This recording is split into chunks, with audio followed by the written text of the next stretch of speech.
Hello, everyone, and welcome to another edition of the Eddrick Show. I am your host, Eddrick Jerome. This is the place for intelligent conversation with interesting people. Go ahead and hit that subscribe button. Let me know how I'm doing. Leave a comment. Give me a like, because I always like bringing you this great content each and every week. A very special show today. My guest is Solano County Supervisor, the Honorable Wanda Williams. Supervisor Williams was elected last November to represent District 3 after serving 4 years as a member of the Suisun City Council in Suisun City, California. Her successful campaign platform of addressing homelessness, affordable housing, increasing access to the internet, and support for local businesses garnered 59% of the vote, which many would consider to be a landslide victory. Supervisor Williams is an advocate for racial justice, and she's dedicated to improving the quality of life for all residents of Solano County. Supervisor Williams, welcome to the show. Well, thank you, Eddrick. Thank you so much for such a warm introduction. Of course. I am very honored to be here today just to share what's happening in the county, what's going on with me in my new role, and what I'm doing to accomplish my goals. So it's just an honor to be here with you today. Likewise, honored to have you. First of all, let me start out by asking you, you were a city council member of Suisun City. You were doing quite well, but what inspired you to want to take that next step and run for supervisor of Solano County? Well, to be honest, I was asked by a mentor, and they asked me, would you consider running for county supervisor? And as you mentioned before, I was very engulfed in the work I was doing for Suisun City, moving the city forward into the right direction, making sure a better quality of life for all residents residing there. But when I was asked, I had to pause and really think about my work.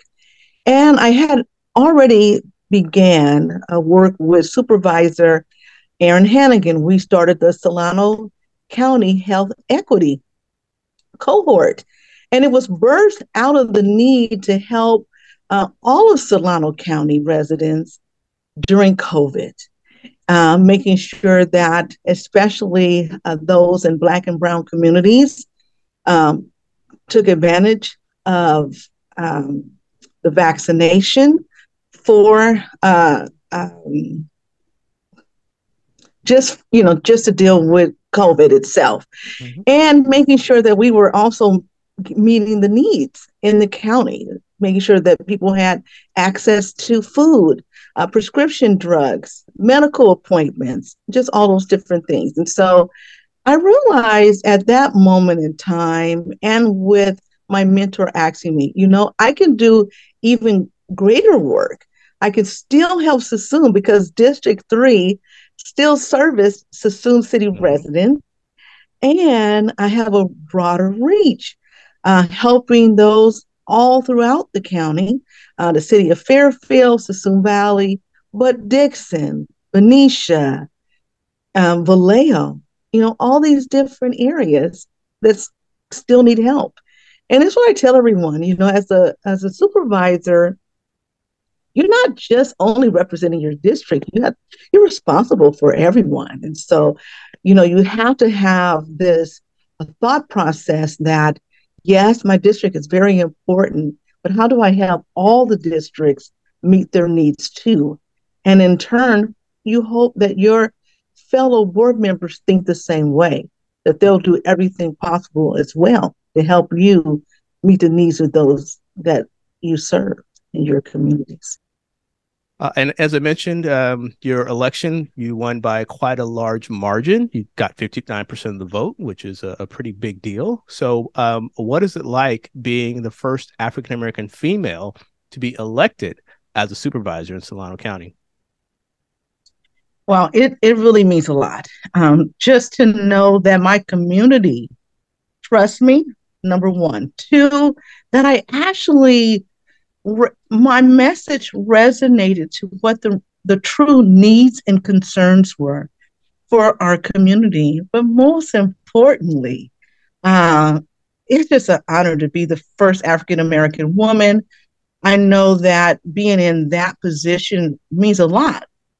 And I say that especially to the African American community. It means the most, and to me, what it means is that representation does matter. Having someone there that look like you, that understand your concerns and needs is important.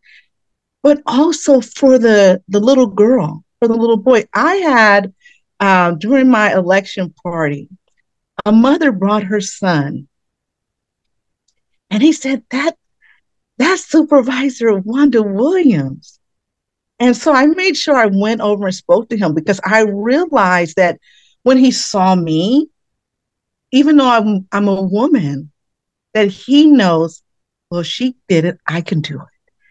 And so I'm a role model for young women and for little girls, that they know they can do it.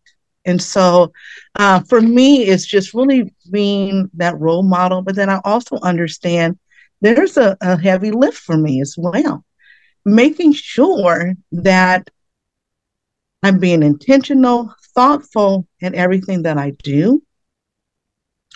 And also looking back to say, well, how do I help more African American women run for office too? And be those voices that we need in the community. So I really believe that it was a mandate that was set for this county, that we want change, that an African American woman will work just as hard as anyone else, and that she can be trusted to get the work done. So, yeah. You mentioned a lot of the things you were doing as a member of the Suisun City Council, but in addition to that, you also served on the Solano Land Trust Advisory Committee. And one of the goals, which I found was interesting, was ensuring that everyone has equal access to open space in Solano County. So how is that experience going to help you as a supervisor now that you have even more ability to protect and ensure that people have access to these open spaces? Well, I get to actually do a couple of things. I get to serve now on the Solano Land Trust Board of Directors. So that's monumental. But I also get to bring in my expertise and have these conversations about why it's important to have this access, but for everyone. And so that actually has been the focus, my focus, as an advisory member, but not only an advisory member, but I also was employed by Solano Land Trust, and I was their project manager for public access.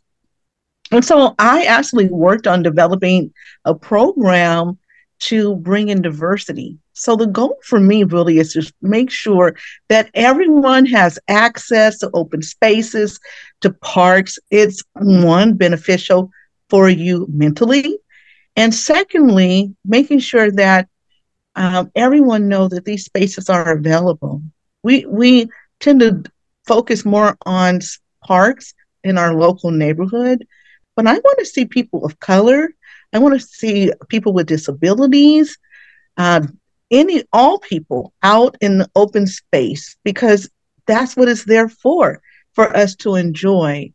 But there's a reality with open space, and that's just making sure that people of color feel comfortable in open spaces. And so that's a discussion that's being had. But then also, our county does not have what they call it, a park district. We don't have one for the county. Contra Costa County has one, Sonoma, I mean, you name it, is available. And that's something we don't have. So, I will be focusing my attention on how can we develop this park? How can we even fund the park district and keep it afloat? But it's going to take all of us, to be honest. But most importantly, for me and my role, is to get the word out there, share it, make sure everyone knows. And so I'm talking to different organizations and making sure they know. I've had invited the Black Chamber of Commerce to come out to the to Patuino, Watakadohidihi Open Space Park. That's going to be one of the newer parks opening off of Rockville Road, and it's all access. And so when we talk about access for these open spaces, this particular park is designed for anyone of all abilities. If you can walk, if you can't walk, to have access to open spaces and the hiking. And so the trail is specifically designed to make sure that anyone in a wheelchair can take advantage of this particular hike. And I was inspired, honestly, to be concerned about open space because of my children. Both of my sons went on field trips to Rush Ranch. And for those who don't know where Rush Ranch is, I just want you to know it's right outside of Suisun City. If you go down Grizzly Island Road, just keep driving, you'll run into Rush Ranch. It's free for everyone. Beautiful location for hiking and learning about the Patwan Nation, which is the Suisunian native indigenous population that actually lived here in Suisun. So I had to throw that in there. Of course. But I just want to make sure that people are out there enjoying those spaces and taking those hikes, being healthy. I just feel like God made this earth and it's for us to enjoy. And it doesn't matter your race or anything, or creed, anything of that nature, or your abilities. We all deserve to be in open spaces. And so I'm going to always champion for open space and preserving what we have. Because our spaces here in Solano are beautiful. So, yeah. You did identify homelessness as part of your campaign as one of the issues you were going to focus on. And it's a priority for many, many people in Solano County, Suisun City, you name it. What can the Board of Supervisors do to address the issue? And how can they partner, or who can they partner with in terms of government agencies, private groups, to begin reducing the problem? Well, like you said, it's on everyone's mind, thought process, mind for sure. I ran on that because I realized it was the need. It was a need in Suisun, it's a need in Vallejo, it's a need in Vacaville. You name it, it's a need. And it's nationwide as well, not just in our state, but nationwide.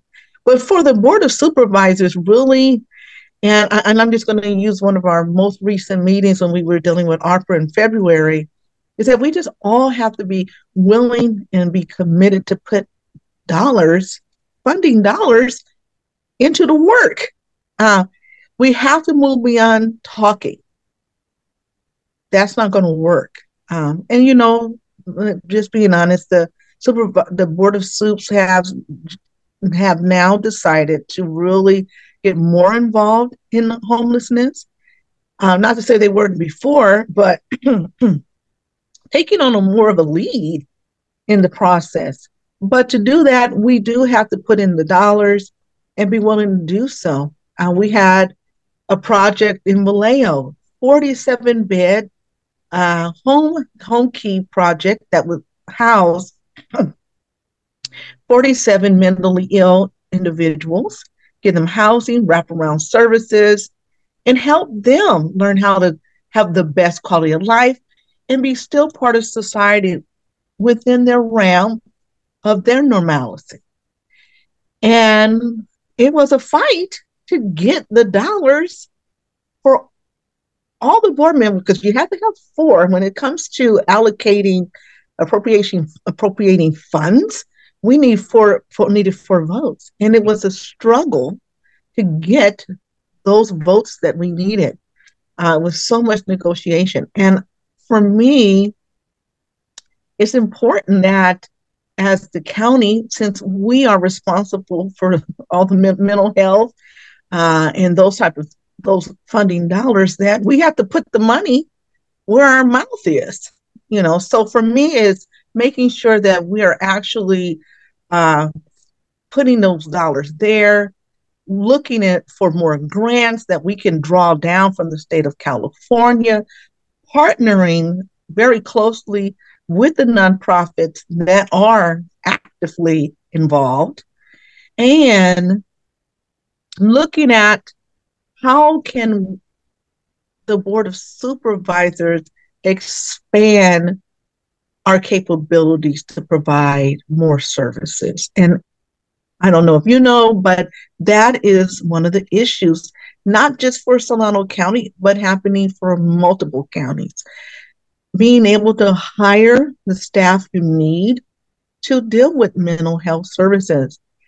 And, we're dealing with an aftermath from the 80s when the Reagan administration closed down all mental health facilities. And that's something we don't talk about. But so now we have to understand and recognize that the decisions that we make today is going to affect us 20, 30, 40 years from now. And we have to be very intentional with what we're doing, but we have to focus on mental health. And so one of the things I'm really looking at is making sure that we're doing everything we can to incentivize people to go into this field, to be willing to work. During the pandemic, our health industry, and nurses, psychologists were burnt out. And, we had a mad exodus from those fields. But now we have to be innovative and think, okay, how do we attract them back in? Do we need to change how our hiring practices so that we can bring on more individuals? Do we need to invest more into digital infrastructure so that maybe we can have more video appointments for individuals. Everybody can come in, or don't have the transportation or capability to get in, and being willing to go to them,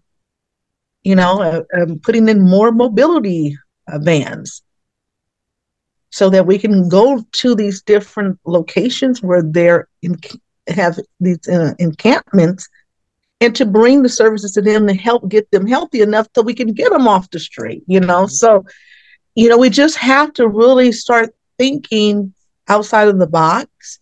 And so I understand why the governor's a little frustrated. He wants us, come on, let's move forward and actually put together some plans that can be executed. Because one of the things that happened, we put together all these plans, but then we don't equip staff to do the work. So they're inhibited. And so we have to break those barriers that inhibit our staff to being able to actually fulfill the policies that we're passing. And, I learned that just from being in Suisun City. I had pushed for policies in Suisun that I would ask staff, well, why aren't you working on it? What's happening? And they're like, well, we don't have the ability to do it. And so that's another thing. We have to be intentional when we're making policies to also not just create the policy, but make sure that we're putting in place in these policies the tools necessary for staff to follow through and execute and get the work done. So then the community can see what's happening. Now, community is tired of the talk. No more talk. They want action. They want it now. Now we're behind on the 8 ball a little bit here, but does not mean we're not doing it. But we have to be very transparent. I think that is also key. Transparency is important, because if you're not transparent, then the community's in the dark and they don't know what's going on. And so these are some of the things I believe that we should be doing on the Board of Soups to move homelessness forward. And let's be honest, we're not going to solve 100% of the homelessness problem. I know people want us to be able to. I would love to. But it's not a 100% thing. There's going to be a percentage that will be able to really meet the needs. And then you have those that have been chronically unhoused for so long that it takes them to have a learning curve. Like I'm having a learning curve on my job. They have to relearn what we consider is normal. Right. See, we have our interpretation of, well, this is normal. They should want this and want that. But when you really take a step back and think about it, how you lose part of your humanity when you have to be homeless. First, it starts with you living in your car or your couch surfing. Then it morphs into more, different levels. And if you don't have the capability to, pay your medical bills or take care of your needs, then you have to learn how to even live on a street. Survive. I mean, just survive. Just to survive. It's deeper than camping, Mm-hmm. And I'm not a camper. I'm a glamper. But it's, and it was actually, I had visited Can Be, and they shared that information with me to help me understand, what's really happening to the person when they're in a state and what they're doing to help reintroduce them back into society, help them find their normalcy within that, and have stability. So yeah, it's really multifaceted, and even each supervisor, we kind of need to focus on a niche. Mm-hmm. Focusing in, for me, I'm focusing on mental health and on housing, but that's still broad. And so my team and I, we're now really, because I've been on the job 3 months, but we're digging into, okay, well, what does that look like? So we're asking ourselves the questions. Well, what does this look like? And how can we achieve it? Who can help us achieve these goals? Because it's not one person, it's just not one county. It's us collectively working together, not in silos, but together to actually put a dent in this issue. And it's a human issue. It's a human rights issue to have housing, to can get your meds. I mean, these are just human rights issues. And so, and to be honest, it's our responsibility to educate as well, to educate the community.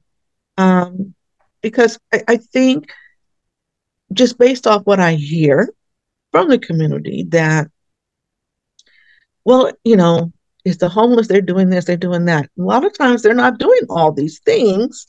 Now, they're not always doing the ones breaking in homes and robbing, right? But there's a perception. And so I'm really hoping to educate the community to be open to say, okay, let's build these facilities so that we can house them. But I'm not looking at to institutionalize. I'm looking at helping them to be as normal and have their best quality of life as well. And so when they have a better quality of life, it helps us because then they're not unhoused. They have housing, they have services that they need. And then that let the community feel comfortable with going shopping, going out to dinner, walking up and down the street. And let's be honest, when you see a homeless person, for us who are living 1 or 2 paychecks away from homelessness, it's scary because you don't want that to be you. Mm-hmm. you know. But it's really going to take all of us with the Board of Supervisors to really make these changes. And so I'm hoping to get more community members being open to allow housing in their neighborhoods nearby, because I'd rather have them housed than on the street, not defecating in streams or anything like that.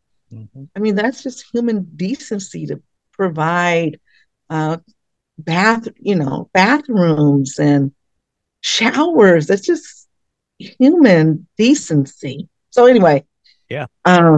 That's what I'm hopeful for. Yeah, it's a large, complex issue. And I think to your point, maybe the conversation is more about, instead of solving the problem, how do we help people transition out of? I think sometimes the way we talk about things brings about barriers and puts up, perceptions. And you hit the nail on the head when you said it's helping people get out of the situation. So maybe there's some compassionate language we can start using. There is a place for law enforcement, of course. If people are breaking the law, then they should be held accountable, and people should have the right to public safety. But at this point, there is a way to talk about these things where I think we can come together, as you're saying, and language is really important to me. I just see it that way. You're right. Moving on, next subject, agriculture, huge component of Solano County historically, one of the most important industries in Solano County. Can you speak to the importance of agriculture to Solano County and how the Board of Supervisors supports this vital industry? I know you may or may not be able to comment on the farm bill, and there's a lot of talk going on about that right now, but talk to me about agriculture in Solano County, because I think a lot of people probably don't think about it too much in mass. Well, you're right. And let's take into account, we have a great migration from the Bay Area to Solano County. I am a native from Richmond, California. And then I moved here 30 years ago. And I really wasn't introduced to farming, but actually being a part of Solano Land Trust really introduced me to farming. That was my introduction. But farming is paramount to Solano County. It started with farming. It was the bread and butter of this county. We produce most of the leafy vegetables here for our state. We have the best region, some of the best soils, actually. And so that's why you see this influx of vineyards now in the county, especially in my district. Most of all the wineries are in District 3. So I just got to put a shout out right there. Come to District 3 to Suisun Valley and enjoy some of these delicious boutique wines. They're amazing. But it's imperative. And in reference to the Farm Bill, I make sure that I meet on a regular basis with the Farm Bureau, and I work with them so that I can understand the complexities and needs for our farmers in our district. But one of the things my concern is making sure, especially as elected officials, that we understand and comprehend the choices that we make, especially when it deals with annexing land. Well, what are we doing and how are we impacting our farmers? And that's actually one of the greatest, I wouldn't say hurdles, but issues that farmers face is cities expanding into agriculture, ag lands. And so once you lay pavement over soil, that's it. It's done. If you can't revitalize it or use it, it pretty much kills it. And so soil can be regenerated, and we do that now. But making sure that our farmers have space to grow food. This is one thing I learned from the Farm Bureau. Think a farmer, because without a farmer, you don't get to eat. Right. That's right. They're responsible. Here in Solano County, we have ranchers. They, beef, sheep as well. So our lamb is produced here. We're moving away from walnuts because walnuts just were no longer productive, and so they do more almonds. Mm. But what people don't understand or know is that farmers are impacted a lot by the economy. So the economy actually influences what they actually grow. So if there's a need more for tomatoes, then they're going to replant and build tomatoes. So it's really driven by economics. So it's a business, But most importantly, they sustain our way of life. We get to walk in the grocery stores every day, but they're working hard from sun up to sundown. And they're hard-working people, very full of pride and history. But one of the things affecting farmers too is the next generation, making sure the next generation wants to continue the business and continue to grow and farm and produce food that we depend on to live. So that's really important.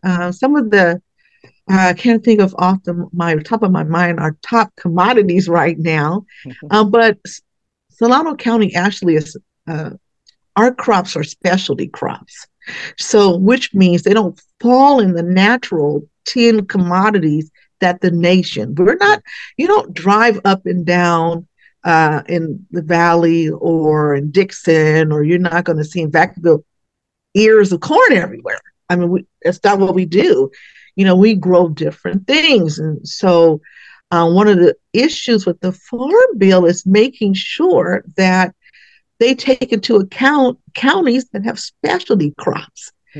So that what I have learned is that when farmers just say they have a failed crop, they have had to have had that crop for 2 seasons before they even can apply and benefit from the insurance policies that they have to pay for.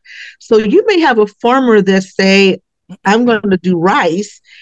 The rice, harvest is a bust, but they've only been in it a year. Well, they're just out of their money. So it is really hard. And so it's important that as consumers that we're willing to visit local farms, purchase produce from them directly. Actually, it's fresher. You get to know your local farmers. And, as ag tourism grow in our valley, it's going to be important that our county remember, purchase locally. Buy at home, support our farmers. They're really, really important for our livelihood and keep us alive on this planet. But and get to know them. They care about this area. They have decades. Some farmers' families have been here since the 1800s, and so it's steeped in history. Family values, connection with one another. And, we're also looking at, how do we support farmers additionally outside of purchasing from them? But for me, looking at, how to encourage, because I don't have jurisdiction over the school district as the supervisor, but encouraging through conversations and discussions, our partners over at the school district to consider buying locally as well, fruits and vegetables and stuff to feed our children. It'll make them healthier. And it'll be great economies of scales as well by working with our local farmers, and especially for those interested in organic farming. They always have an educational component as well. And so what I'm doing with my program, Adopt a Neighborhood, here in Suisun City, I have partnered with the Farm Bureau. And so we'll have classes and workshops in Suisun City because my goal is to make sure that all cities are being introduced to the farmers and the farm bureau, and so that our students, our kids, understand the importance. So we have a whole new generation of of individuals in our county understanding why it's important to protect and preserve our agriculture. We have a few minutes left, and I wanted to end our conversation. You kind of referenced family in your last answer, but I also want to ask you now. I know family is very, very important to you, but how important is it for elected officials to be able to balance the demands of their hectic schedule, but also with the demands of family, and make sure that they have that healthy balance? It's you said it right. It's very important to me. I'll tell you why. Your family has to sacrifice just as much as you're sacrificing of your time to serve your community. I do it because I love it, but my family, they want to see me and spend time with me as well. So what I want to encourage all elected officials, especially those newly elected, to set aside time in your calendars to spend time with your family. That is so important and paramount, because when you're tired at the end of the day, you have them to turn to talk to be there for you, to help lift you up in those times when you need it. And being a wife and a mother, I'm a daughter, I'm a sister, and a friend. I want to continue to cultivate those relationships. And so to do that, I do have to say, I have to place boundaries, because everyone wants a piece of me. Everyone wants to meet with me and talk to me. And I love doing that because I love meeting the needs of my community. But I also need my community to also encourage me to take time with my family. But I'm being intentional. So Sundays are off limits. I just want everybody to know. Those are the days that I spend with my family. I get to be a wife. I get to be a mom. So it's important to make sure you're being balanced, because at the end of the day, your family is going to be there for you. They're going to hold you on the days you want to cry. They're going to rejoice when you're full of joy. But I can honestly say, I don't know what I would do without my husband and without my daughter. And my mom, they're always there for me. And, my siblings, I'm thankful. I'm the oldest of, and, so I set the example as well for my family when it comes to my siblings. And so I want to also set an example for them that work-life balance is imperative. And I will always push for that. That's why I just came back from a vacation with my husband. We just celebrated 31 years of marriage. And congratulations. So thank you. I can't be married for 31 years if I'm not spending any time with my husband. Right. So, but that's what I just want to share. That's paramount. And don't throw it away. Don't push it to the side. Make it a priority. Well, Supervisor Williams, it's been a treat to talk to you today. Congratulations on your election. It looks like you have a North Star, and you are on your way, and the residents of Solano County are in good hands. But if people want to get more information about you or the meetings or how they can get information about Solano County, where can they go? Well, you can go to the website, solanocounty.com. You can also email me, WLWilliams@solanocounty.com. I have a Facebook page. So I have two. I'm not taking any more friend requests on my personal page, but on my supervisor page, it's Wanda Williams, and they'll say Solano County Supervisor. That's where you can learn everything that I'm doing in the county. I'm constantly posting on their events, what I'm doing and what will be coming up. So, in the future, I plan to have a town hall meeting in the future. So that will be posted on my Facebook page, my Instagram. Okay, I'm still trying to get someone to run my next door page.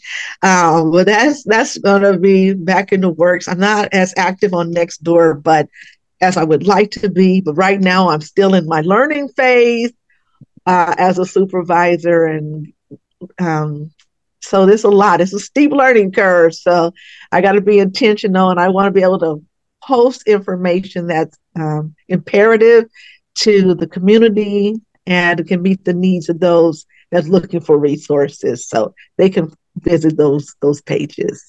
And it's my Instagram is at Wanda for Solano. And then my Facebook is, I think it's just at Wanda Williams on Facebook. So, yeah.